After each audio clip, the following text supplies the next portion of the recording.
jejak sejarah Kauman.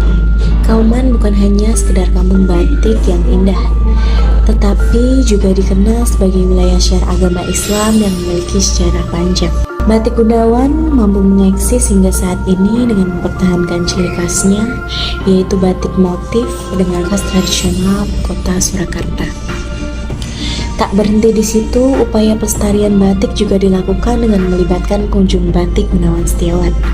Mereka mengajak para pengunjung untuk ikut dalam proses produksi, sehingga memberikan pengalaman tersendiri di dalam membuat batik. Seperti namanya, Kauman adalah area pusat perbelanjaan batik yang sudah ada pada sejak era Kesultanan Surakarta. Disinilah para bangsawan Keraton Solo mendapatkan batik eksklusifnya.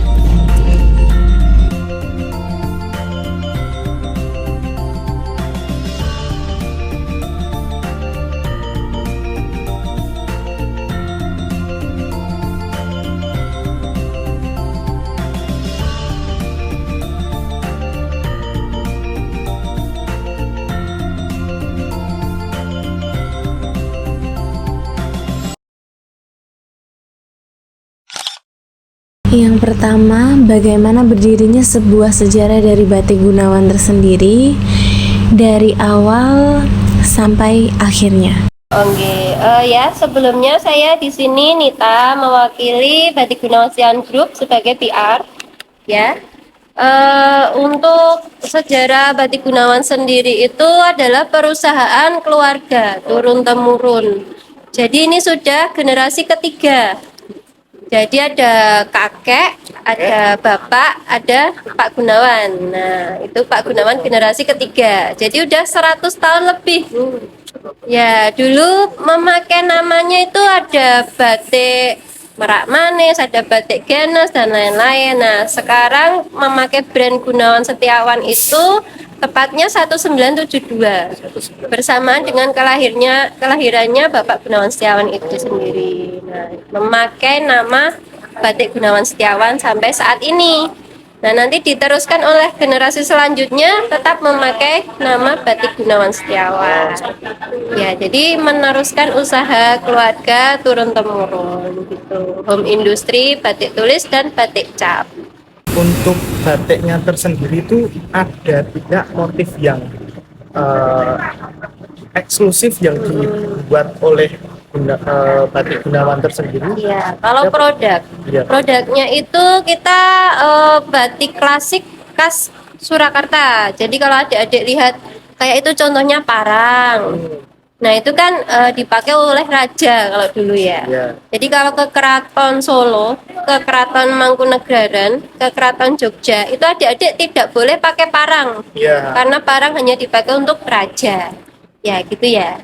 Nah, itu termasuk pakem Solo. Khas motif pakem Solo. Jadi itu udah ada kayak rumusnya, bikin parang itu harus begini. Nah, itu termasuk jadi motif-motif klasik Surakarta itu kita produksi, tetapi kita kembangkan juga ke batik kontemporer. Batik kontemporer itu adalah pengembangan dari mungkin motif-motif pakem dan hasil karya sendiri. Bisa pengembangan dari itu atau murni dari karya sendiri. Nah, kita punya desain-desain batik kita sendiri juga, selain mengembangkan yang klasik tadi. Ya. Mengenai batik, apakah di setiap motif batik memiliki kisah atau legenda yang mendalam? Ya, kalau bicara makna dan filosofi ini panjang, tapi saya kasih contoh satu. Kayak batik teruntum, tahu motif yang kayak bunga melati kecil-kecil, bunga kecil-kecil. Nah, saya ini kecil-kecil bunga melati ya. Biasanya dipakai di pernikahan itu untuk orang tua mempelai. Nah, itu dulunya maknanya ada seorang katakanlah permaisuri gitu, permaisuri raja. Itu mungkin jarang dijenguk oleh raja, ada jarak. Nah, sang ratu ini membuat batik maknanya teruntum yang bermakna kasih sayang. Nah, itu berharap agar raja itu kasih sayangnya tumbuh kembali. Nah, diperlihatkanlah hasil batiknya kepada raja. Akhirnya sang raja itu luluh hatinya dan menyayangi permaisurinya kembali. Kalau zaman dulu kan banyak selir dan lain-lain, jadi mungkin hal seperti itu ya harus pintar-pintar menarik perhatian. Nah itu maknanya ketulusan, mengasihi. Jadi kalau untuk orang tua itu cinta orang tua sepanjang hayat kepada anaknya, terutama dalam mengantarkan ke jenjang pernikahan. Itu makna teruntum. Kalau yang lain saya jelaskan nanti nggak selesai 1 jam. Itu contohnya ya. Ya nanti di Google aja. Banyak kayak Sido Mukti untuk pernikahan itu Sido Mukti. Jadi berharap agar mempelai itu mukti. Mukti itu istilahnya bahagia terus sukses. Nah, di situ ada istilahnya kalau pernikahan itu ya kalau dalam Islam kan sakinah mawaddah warohmah. Gampangannya itu. Nanti bisa di Google. Mungkin dari tokoh yang sudah disebutkan, apakah tokoh-tokoh tertentu yang ada yang mendirikan atau yang mempromosikan dari batik tersebut? Kalau melihat sejarah batik itu sangat lama ya, dari 1800 Kerajaan Mataram itu sudah ditemukan batik. Kalau tokoh banyak, berarti mulai dari raja Kerajaan Mataram ke Kerajaan Kasunanan. Kasunanan ada Mangkunegaran, ada Yogyakarta. Nah, itu banyak banget. Jadi ada rajanya Sri Sultan, ada Pakubuwono, kemudian yang melestarikan batik itu sendiri. Kalau di Solo ada Danar Hadi, Santoso Dolah. Nah, itu banyak. Kalau ngomongin batik banyak banget. Nah, nanti di Google aja. Termasuk Pak Gunawan Setiawan ini nguri-uri budaya Jawi, melestarikan budaya batik itu sendiri. Satu lagi yang mengenai motif batik tadi, Ya. apakah ada perbedaan filosofi batik di antara berbagai daerah seperti di Solo atau di Yogyakarta? Kalau di Solo sama Yogyakarta mungkin mirip, tapi kalau Solo dengan daerah lainnya pasti berbeda.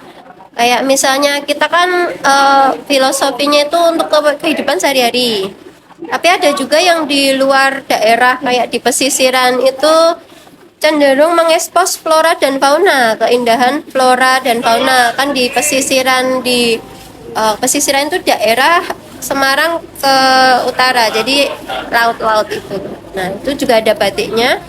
Itu warna-warni, keindahan kayak hutan-hutannya digambarkan di batik. Terus hewan-hewannya itu namanya batik alas-alasan. Nah, itu dari pesisiran. Jadi yang diangkat beda temanya. Mereka lebih ke alam, kalau kita lebih ke kehidupan sehari-hari. Nah, kehidupan sehari-hari. Tapi kalau untuk Solo dan Jogja itu nggak jauh beda, karena kan awalnya kerajaannya sama, Mataram Islam. Baik, sebagai penutup, wawancara ini memberikan wawasan berharga tentang filosofi dan sejarah batik, serta pentingnya batik sebagai warisan budaya Indonesia. Terima kasih kepada narasumber atas informasi yang bermanfaat, dan semoga ini bisa menginspirasi kita semua untuk lebih baik dan menghargai batik.